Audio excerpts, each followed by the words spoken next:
Bonjour à tous et merci de nous rejoindre. Voici les titres de ce mardi 6 avril 2021. En Côte d'Ivoire, la nomination aujourd'hui du gouvernement Patrick Achi I, le président de la République Alassane Ouattara, a en effet procédé à la signature de plusieurs décrets de nomination. Toujours en Côte d'Ivoire, la célébration de la Pâques 2021. Nous irons en pays baoulé, dans le centre du pays, où les chanteurs traditionnels sont invités pour des spectacles, mais tandis que certains sont fortement sollicités, d'autres sont carrément laissés pour compte.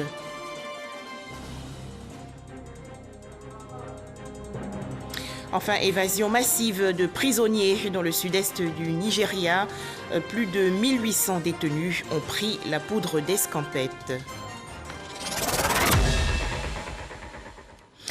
Je vous l'annonçais dans les titres, en Côte d'Ivoire, donc la nomination aujourd'hui du gouvernement Patrick Achi I, le président de la République Alassane Ouattara, a en effet procédé à la signature de plusieurs décrets de nomination.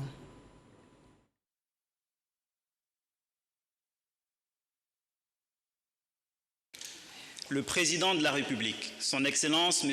Alassane Ouattara, a procédé ce mardi 6 avril 2021 à la signature de plusieurs décrets de nomination au titre du gouvernement, de la présidence de la République et du Conseil économique, social, environnemental et culturel. Au titre du gouvernement, sur proposition du Premier ministre, chef du gouvernement, M. Patrick Jérôme Achi, le président de la République a procédé à la signature d'un décret portant nomination des membres du gouvernement. Ainsi sont nommés ministre d'État, ministre des Affaires étrangères, de l'intégration africaine et de la diaspora, Madame Tandia Kamisoko Kamara, ministre d'État, ministre de la Défense, Monsieur Téné Birahima Ouattara, ministre d'État, ministre de l'Agriculture et du Développement rural, Monsieur Kobenan Kwasi Adjoumani, garde des Sceaux, ministre de la Justice et des Droits de l'Homme, Monsieur Jean Sansan Kambilé, ministre de l'Intérieur et de la Sécurité, Général Vagondo Diomandé, ministre des Eaux et Forêts, Monsieur Alain Richard Donwayi, ministre du Plan et du Développement, Madame Nialé Kaba, ministre des Transports, Monsieur Amadou Koné, ministre de l'Économie et des Finances, Monsieur Adama Koulibaly, ministre de la Fonction publique et de la modernisation de l'administration, Madame Anne Désirée Ouloto, ministre de la Construction, du Logement et de l'Urbanisme, Monsieur Bruno Nabagné Koné, ministre du Budget et du Portefeuille de l'État, Monsieur Moussa Sanogo, ministre de l'Hydraulique, Monsieur Laurent Tchagba, ministre de l'Équipement et de l'Entretien routier, Monsieur Amédé Kofi Kwaku,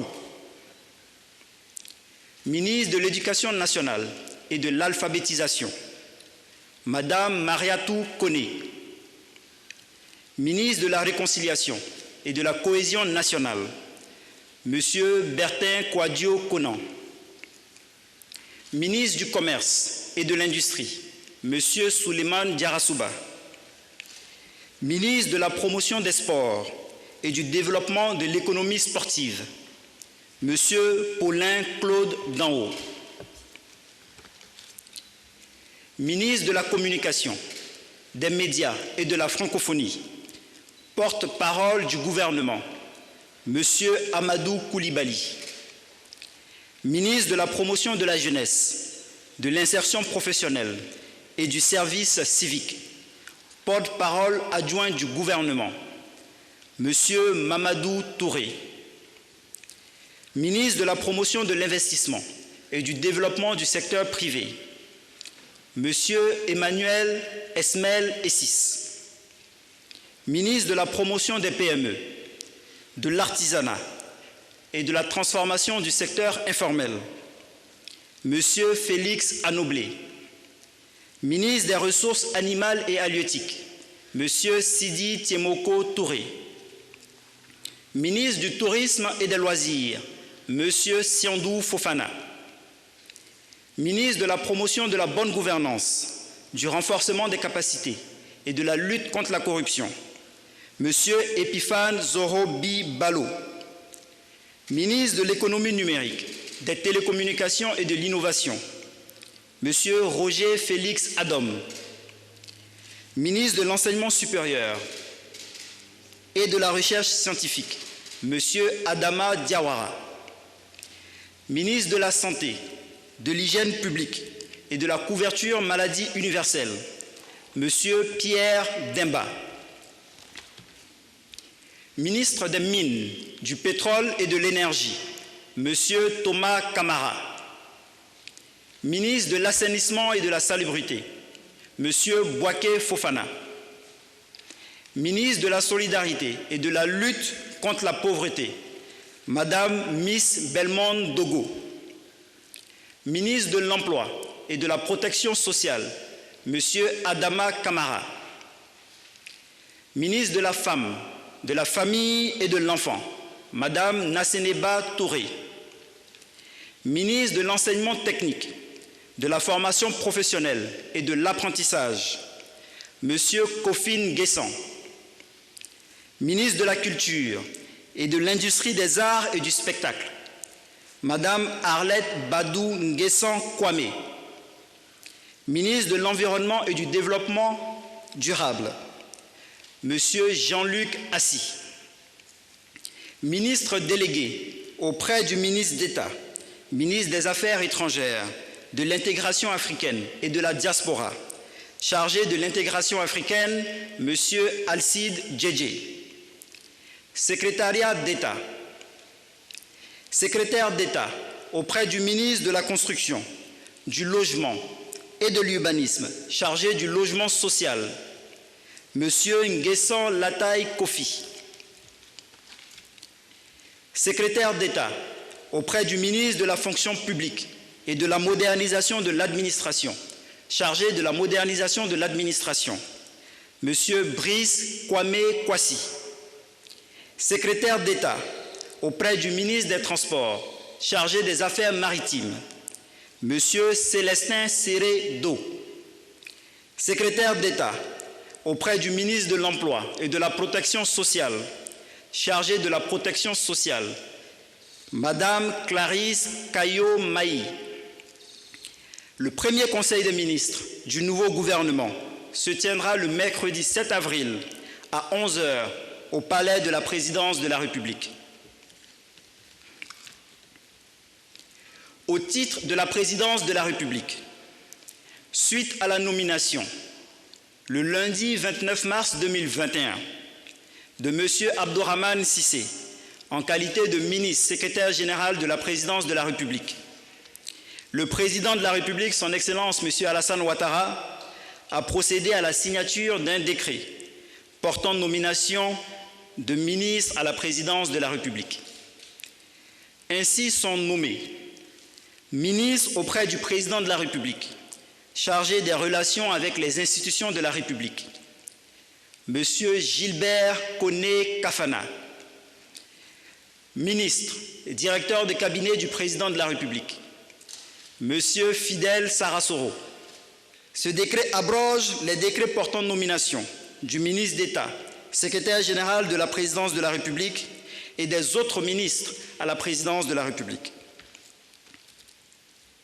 Au titre du Conseil économique, social, environnemental et culturel, le Président de la République, son Excellence M. Alassane Ouattara, a procédé à la signature de 2 décrets.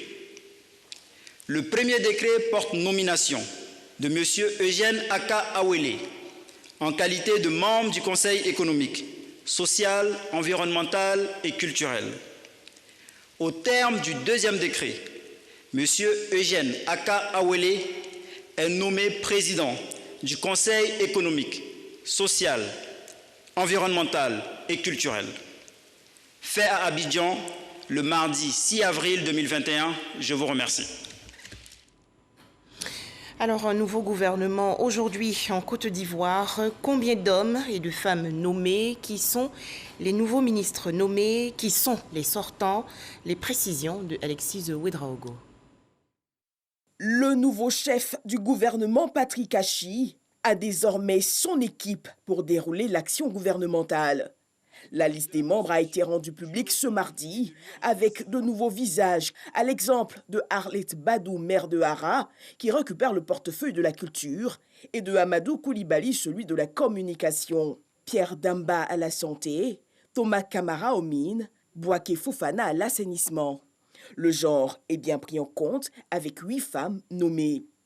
Une nouvelle équipe gouvernementale dont les populations attendent beaucoup, notamment dans la mise en œuvre du programme Côte d'Ivoire solidaire qui devrait permettre aux populations de ressentir pleinement les bons résultats de croissance engrangés par le pays.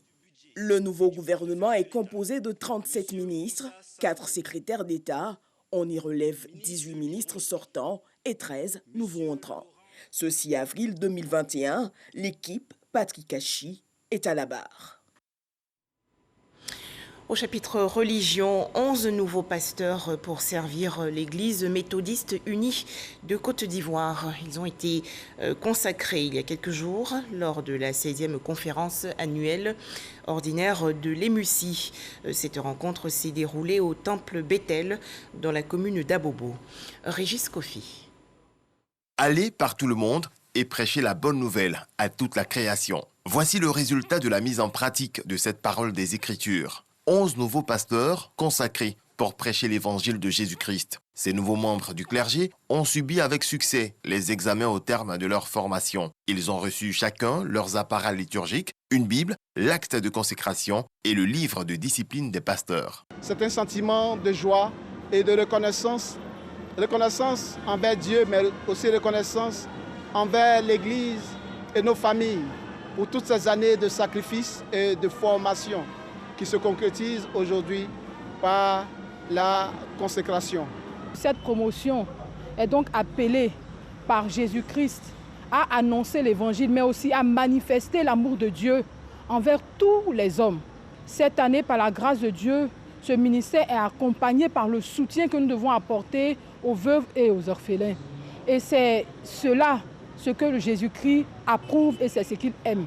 Ces nouveaux pasteurs ont été consacrés à l'issue de la 16e conférence ordinaire de l'Émussie qui avait pour thème « L'Église face à la condition sociale et héréditaire des veuves et des orphelins ». Ce thème, il faut le préciser, je l'ai reconduit pour l'année 2022 où nous ferons le rapport général de tout ce qui a été transcrit dans les actes par rapport à toutes les décisions qui ont prises relativement à ce terme. C'est extrêmement important. Cette 16e conférence a débouché sur plusieurs résolutions et recommandations, dont un atelier à venir sur la formation des missionnaires, l'évangélisation d'au moins 500 âmes chaque année par district, la construction d'un immeuble au plateau, l'extension de la radio méthodiste et l'opérationnalisation de la télévision méthodiste. Célébration de la Pâque 2021 à l'église protestante baptiste de la commune de Yopougon. Les fidèles chrétiens ont prié pour le renforcement de leur foi en Dieu. Éric Goré. Des milliers de fidèles chrétiens ont pris d'assaut leurs différentes chapelles de la commune de Yopougon ce jour pour sacrifier à la tradition. Un jour qui marque la résurrection du Christ, c'est la Pâque. Nous sommes à l'église baptiste. Dans son message, le prédicateur a donné le sens de cet événement qui est célébré depuis des millénaires. Cet événement commémore la résurrection du Christ qui a été donné comme rançon pour le rachat de l'humanité. C'est lui qui est notre Pâque. Donc nous célébrons sa résurrection aujourd'hui. Par lui nous avons la victoire sur les forces des ténèbres et par lui nous avons le salut. C'est ce message communiqué aujourd'hui au peuple. Et par Christ, Dieu nous a réconciliés à lui. Par Christ, nos péchés ont été pardonnés. Un message auquel adhèrent fièrement les fidèles chrétiens. Aujourd'hui, c'est le jour de la résurrection de Jésus-Christ. Il a été crucifié vendredi. Il a passé 3 jours dans le tombeau et il est ressuscité aujourd'hui. Donc tout chrétien qui se reconnaît en Jésus-Christ doit être content de ce que son Seigneur est ressuscité. La Pâque est célébrée chaque année dans le monde entier. Elle commémore la résurrection du Christ. Bientôt, la construction d'un foyer des jeunes dans le village de Assé-Mbo, dans la région centre du pays. C'est une initiative de la mutuelle de développement. Objectif, améliorer les conditions de vie des populations. Serge Collier. À Assé-Mbo, dans le département de Tébissou, la célébration de la fête de Pâques ou Pakinou rythme avec développement. Non loin de la place publique qui abrite la réunion annuelle de la mutuelle de développement, c'est la pose de la première pierre du foyer des jeunes. Une occasion pour inviter la jeunesse au travail. Hier, c'était un centre de santé. Aujourd'hui, c'est un foyer des jeunes qui va sortir de terre. C'est tout simplement un acte concret de développement. Ce sont ces valeurs que les aînés nous inculquent. Je pense que ce sont ces valeurs-là que nous devons copier, que nos jeunes frères doivent copier. Ça passe par l'humilité, le travail et puis la conscience. Depuis fort longtemps, on attendait cela. Et c'est une fierté. Ça va nous servir à tenir nos réunions, à s'amuser pendant les fêtes, recevoir les autorités aussi du pays. Ils viendront peut-être nous rendre visite de temps en temps. Ou bien au cours des fêtes, comme aujourd'hui vous le voyez, au cours des fêtes, c'est là-bas que nous devons tous nous rencontrer. Assé-Mbo n'a pas de château d'eau, mais l'eau potable est disponible dans les ménages grâce à un système de forage mis en place par la mutuelle de développement. Pour le président Darius Yoboué, Pakinou est l'occasion de passer en revue tous les projets de développement. C'est en 2020, en février 2020, qu'on a pris la décision. Malheureusement, à cause de la maladie, on n'a pas pu venir en Pâques, mais on a lancé l'idée pour dire que cette année, c'est la construction du foyer qui a gagné. Parce qu'on a plusieurs projets, on soumet ça à la population et puis ensemble on choisit. Aujourd'hui, devant vous, on a posé la première pierre du foyer. Il y a eu des choses extraordinaires ici. Extraordinaires parce qu'il n'y a pas de château d'eau, mais ils ont l'eau courante. C'est une technologie vraiment extraordinaire. Et tu vas te laver dans ceux qui ont la possibilité de mettre ça chez eux. Et ça ne coûte pas cher. Ils ont mis de l'eau et vous allez vous ouvrir les robinets comme à Abidjan. Vous lavez. Au-delà du développement, Pakinou à Assé-Mbo garde son caractère festif. Danse traditionnelle, concours culinaire, match de football, opposant les jeunes venus d'Abidjan à ceux du village, ont marqué l'événement. La population villageoise ainsi que les invités ont communié dans la gaieté. Angoda, également situé dans la région centre du pays, a célébré la Pâque 2021. La tradition baoulée et les valeurs identitaires ont été magnifiées. Retrouvons Serge Collier. En pays baoulé, la fête de Pâques, dénommée Pakinou, crée une véritable animation culturelle et artistique. À Angoda, dans le département de Toumoudi, le Golikpan est sorti. Ce masque sacré de réjouissance réserve généralement ses exhibitions pour les grandes occasions. Eh bien, Pakinou en est une.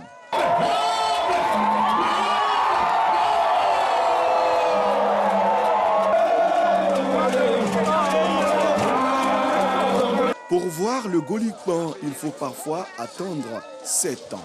Pakinou consacre une tribune spéciale à la promotion et à la valorisation de la culture. Le Kpan, c'est le plus beau de nos masques en pays baoulé. En pays de Goli, il y a encore d'autres danses qui sont là. Nous avons bien sûr la Gemlé, le Haka. C'est une beauté extraordinaire. Pakinou à Angoda avait également une dimension sociale, dont de broyeuses aux familles des 4 villages réunis. Remise d'ordinateurs et de matériel à la gendarmerie, de médicaments de première nécessité et de lits médicalisés au centre de santé urbain de la localité. Parlant des Pâques même, ce n'est pas seulement le côté festif. En dehors, donc, je dirais, de ce côté festif, ce qui est intéressant pour nous, qu'est-ce qu'on tire comme conclusion? Ce sont les regroupements qui peuvent susciter le développement chez nous. La Fédération de la jeunesse d'Angoda, initiatrice de toute cette effervescence, a aussi mis un point d'honneur aux activités ludiques. Une salle de jeu pour enfants a été notamment inaugurée. Concours de beauté, Miss Bagnon et Aoulaba ont rythmé cette célébration. Ces festivités ont aussi été marquées par l'investiture du docteur Frédéric Yaogué en tant que présidente de la Mutuelle de développement d'Angoda. Le concert populaire, avec la présence de Nguès Bonsens, s'est poursuivi tard dans la nuit pour l'apothéose de Pakinu à Angoda. Dans les communautés baoulées, les chanteurs traditionnels sont invités lors des spectacles pendant la célébration de la Pâque. Mais tandis que certains sont fortement sollicités, d'autres sont carrément laissés pour compte. Jean-Louis Gbangbo les a rencontrés.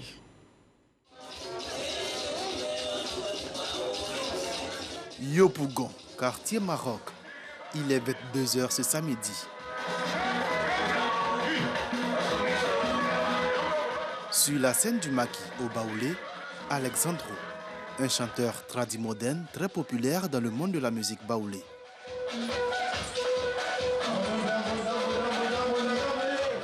Chaque week-end, ses prestations attirent sur le podium des spectateurs qui se transforment en danseurs, mais surtout en donateurs. Des billets de banque glissés dans la paume de l'artiste en guise d'encouragement. Au thème de 3 prestations, Alexandro peut faire ses comptes. J'ai eu 5 000 francs là-bas, à Toffé. Je suis venu chanter ici, il y a eu 10 000 francs, ça fait combien? Ça me fait 15 000. Le chanteur fera le tour des espaces baoulés jusqu'à la fin de la nuit. En attendant la gloire et la reconnaissance nationale, voire internationale, c'est de ces quelques billets qu'Alexandro vit. Si la personne m'appelle pour aller chanter là, j'ai fait comment pour payer les loyers. Demain, je vais venir. Si il y a eu, si je n'ai pas vu, ça dépend de Dieu. L'espoir fait vivre, dit-on. Alexandro continue de rêver de gloire. En attendant de trouver le mécène pour produire cet album qui l'aidera à sortir de la précarité.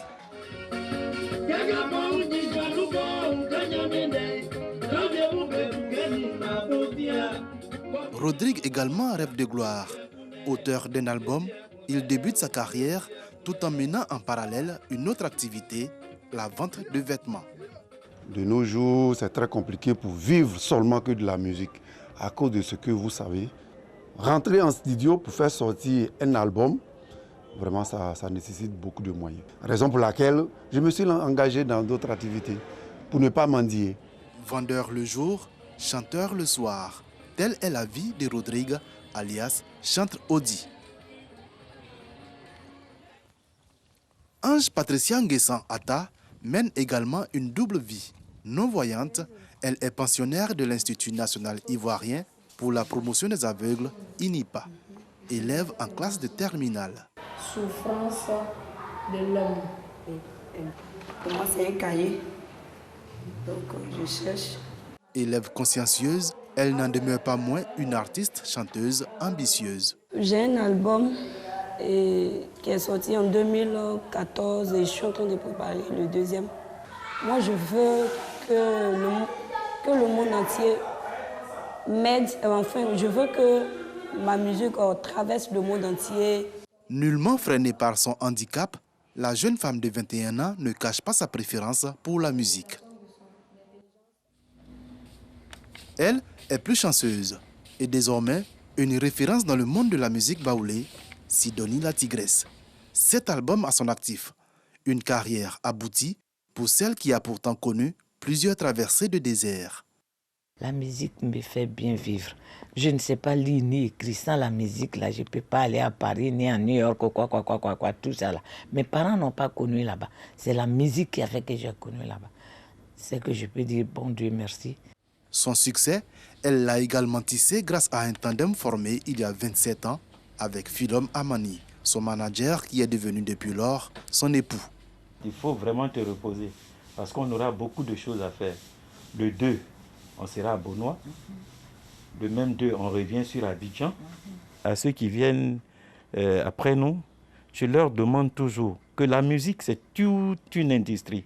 Quand tu sais t'organiser, elle te prend bien. Philom Amani n'a pas souhaité nous révéler les gains de son artiste. Elle reste l'une des artistes les plus demandées sur scène, à commencer par les espaces baoulés. Retour à Yopougon. Veille de Pâques à l'espace Siablé. Veillée d'âme pour les travailleurs. L'espace fait peau neuve pour accueillir les artistes et leur public. Un véritable chef d'orchestre, Johnny Quadio. Le propriétaire des lieux ne néglige aucun détail. Mais ils ont nettoyé les chaises là. Il y a des gens qui ont réservé 50 places. Hein. Voilà. Créé depuis 7 ans, cet espace emploie une cinquantaine de personnes. Il y a des artistes en herbe ici qui viennent dans des espaces ciblés et c'est à travers ces espaces-là qu'on les produit. Tremplin vers le succès pour les chanteurs en herbe, occasion pour se faire connaître et se faire un peu d'argent. Ces espaces incontournables dans l'industrie de la musique baoulée sont surtout un business florissant. C'est rentable, sinon ça serait fermé depuis. C'est rentable, voilà. Parce que aussi on met du sérieux là-dedans. Des affaires florissantes, notamment en cette veille de Pâques. De quoi susciter une répétition générale avec ses équipes.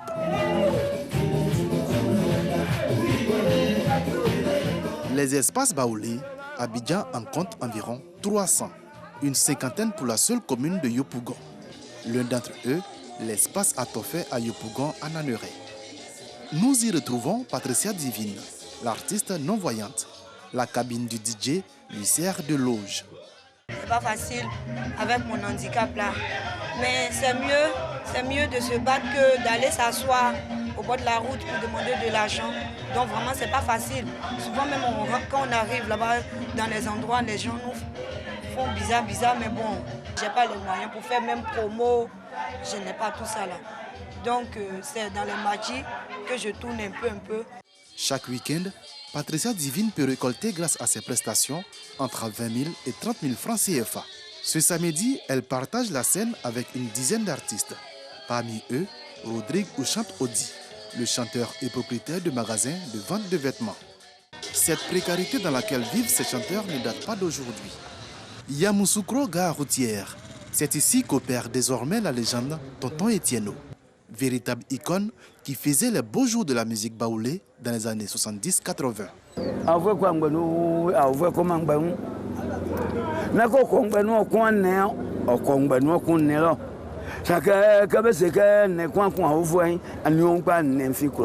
a beaucoup d'enfants aussi, donc l'argent n'arrive pas. C'est pourquoi moi je dis, je vais me reposer à la gare UTB pour faire le médicament, parce que le médicament est mieux. Pourquoi est-il si difficile pour ces chanteurs de s'imposer? Chacun y va de son explication. Aujourd'hui, il faut le reconnaître, il n'y a plus de producteurs pour les artistes. C'est eux-mêmes qui se battent au jour le jour pour rentrer en studio. Or, rentrer en studio, faire sortir un seul son, c'est pas moins de 150 000, 200 000 francs. Si l'artiste doit faire 10 sons, il faut au moins 1 million. Alors, s'il n'a pas les moyens, il fait comment? Dans le milieu des artistes baoulés, comme dans tous les autres, tous souhaitent que la générosité d'un mélomane ne s'arrête pas à une soirée ou à ces quelques billets de banque glissés au détour d'une prestation. Elle devrait se traduire ou se matérialiser dans l'achat d'œuvres de ces artistes. Ce serait la meilleure voie de sortie de la précarité.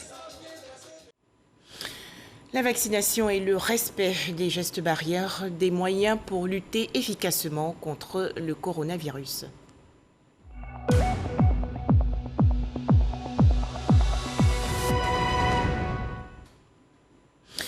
En Côte d'Ivoire, 92 nouveaux cas de coronavirus enregistrés hier par le ministère de la Santé et de l'Hygiène publique. Le pays compte actuellement 44 841 cas confirmés de coronavirus, 42 438 personnes guéries et 256 décès. Toujours en Côte d'Ivoire, quel est le rôle du Parlement? Une conférence débat a été organisée récemment sur cette question à l'université Félix Houphouët-Boigny de Cocody. Des députés, politologues et autres membres de la société civile ont participé aux échanges. Abou Sanogo. Le député a pour rôle le contrôle de l'action gouvernementale. C'est à lui que revient le vote des lois à l'Assemblée nationale. cette tâche dévolue à ces élus de la nation est parfois incomprise. Avec la nouvelle législature, le député doit être de plus en plus un entrepreneur juridique en prenant énormément de propositions de loi pour consolider la démocratie ivoirienne en agissant dans le sens de l'intérêt général. Selon les membres de la société civile, les députés doivent impliquer les populations dans leurs actions par un retour régulier d'informations sur les activités à l'hémicycle. Ils sont très importants, mais sur le rôle qu'ils jouent, nous restons un peu sur notre faim. Parce qu'ils votent les lois, d'accord, mais nous pensons qu'ils ne proposent pas suffisamment de lois et qu'ils ne rendent pas compte suffisamment à la population, qu'ils n'expliquent pas suffisamment les lois. Et nous leur conseillons de s'appuyer sur l'opportunité des réseaux sociaux pour mieux jouer son rôle et aussi celui du contrôle de l'action gouvernementale. Les populations sont invitées à s'intéresser aussi à la chose publique, notamment les activités parlementaires. C'est le vœu de ces députés qui participent à cet échange. Les parlementaires font leur travail. C'est comme dans toute la vie.